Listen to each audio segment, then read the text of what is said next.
Shalom Bapak Ibu dan saudara yang kasih Tuhan. Di akhir pekan ini saya mengajak kita untuk membaca serta merenungkan firman Tuhan. Maka mari kita membuka kitab Bilangan pasal yang ke-8. Tuhan berfirman kepada Musa, "Berbicaralah kepada Harun dan katakanlah kepadanya, ketika engkau memasang lampu-lampu, ketujuh lampu itu harus menerangi bagian sebelah depan kandil. Demikianlah diperbuat Harun. Di bagian sebelah depan kandil ia memasang lampu-lampunya, seperti yang diperintahkan Tuhan kepada Musa. Beginilah kandil itu dibuat dari emas tempaan, baik kakinya maupun kembangnya. Kandil itu tempaan, sesuai dengan apa yang diperlihatkan Tuhan kepada Musa. Demikianlah kandil itu dibuatnya." Tuhan berfirman kepada Musa, "Ambillah orang Lewi dari tengah-tengah orang Israel dan tahirkanlah mereka. Beginilah harus kau lakukan kepada mereka untuk menahirkan mereka. Percikanlah kepada mereka air penghapus dosa. Kemudian mereka harus mencukur seluruh tubuhnya dan mencuci pakaiannya. Dengan demikian mereka menahirkan dirinya. Sesudah itu mereka harus mengambil seekor lembu jantan muda dengan kurban sajiannya dari tepung terbaik, diolah dengan minyak. Engkau juga harus mengambil seekor lembu jantan muda yang lain untuk korban penghapus dosa. Selanjutnya haruslah kau suruh orang Lewi mendekat ke depan kemah pertemuan dan himpunkanlah segenap umat Israel. Sesudah engkau menyuruh orang Lewi mendekat ke hadapan Tuhan, orang Israel harus meletakkan tangannya atas orang Lewi itu.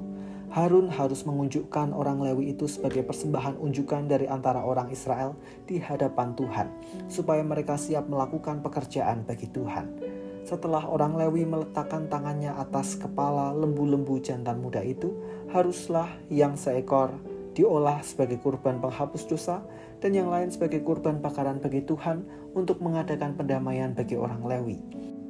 Engkau harus menghadapkan orang Lewi kepada Harun dan anak-anaknya dan mengunjukkan mereka sebagai persembahan unjukan bagi Tuhan.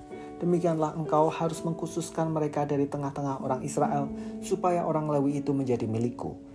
Sesudah itu, orang Lewi boleh masuk untuk melakukan pekerjaannya di kemah pertemuan. Apabila engkau telah menahirkan mereka dan mengunjukkan mereka sebagai persembahan unjukan. Sebab mereka harus diserahkan sepenuhnya kepadaku dari antara orang Israel. Sebagai ganti, semua yang lahir pertama dari kandungan, semua anak sulung dari orang Israel, aku telah mengambil mereka bagiku. Sesungguhnya, semua yang sulung di antara orang Israel, baik dari manusia maupun hewan, adalah kepunyaanku. Pada waktu aku membunuh semua yang sulung di tanah Mesir, aku telah menguduskan semuanya bagiku. Aku pun mengambil orang Lewi sebagai ganti semua anak sulung di antara orang Israel.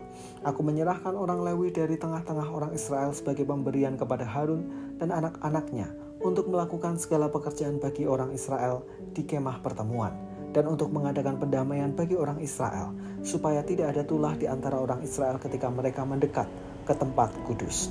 Lalu Musa, Harun dan segenap umat Israel melakukan hal itu kepada orang Lewi, tepat seperti yang diperintahkan Tuhan kepada Musa mengenai orang Lewi. Demikianlah dilakukan orang Israel kepada mereka. Orang Lewi membersihkan dirinya dari dosa dan mencuci pakaian mereka. Lalu Harun mengunjukkan mereka sebagai persembahan unjukan di hadapan Tuhan dan mengadakan pendamaian bagi mereka untuk menahirkan mereka. Sesudah itu masuklah orang Lewi untuk melakukan pekerjaan mereka di kemah pertemuan di bawah pengawasan Harun dan anak-anaknya. Seperti yang diperintahkan Tuhan kepada Musa mengenai orang Lewi, demikianlah dilakukan kepada mereka. Tuhan berfirman kepada Musa, "Inilah yang berlaku bagi orang Lewi. Setiap orang yang berumur 25 tahun ke atas wajib bertugas, supaya ia bekerja di kemah pertemuan. Tetapi ketika ia berumur 50 tahun, ia harus dibebaskan dari pekerjaan itu sehingga tak perlu bekerja lagi. Ia boleh membantu saudara-saudaranya di kemah pertemuan dalam menjalankan tugas mereka, tetapi tidak lagi melakukan tugas tetap. Demikianlah harus kau lakukan kepada orang Lewi mengenai tugas-tugas mereka." Peneguhan bagi para pelayan Tuhan. Suku Lewi ditetapkan oleh Tuhan untuk melayani di kemah suci atau kemah pertemuan bersama para imam.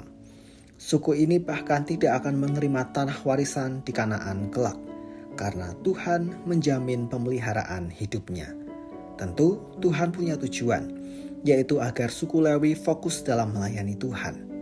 Oleh karenanya, ketika mereka ditabiskan, mereka harus menjalani penyucian diri sebagai tanda keseriusan dalam melayani Tuhan, diperhadapkan dengan jemaat yang memberikan dukungannya. Bapak, Ibu, dan saudara kasih Tuhan, di antara kita ada yang pernah dan masih melayani bersama hamba Tuhan di gereja.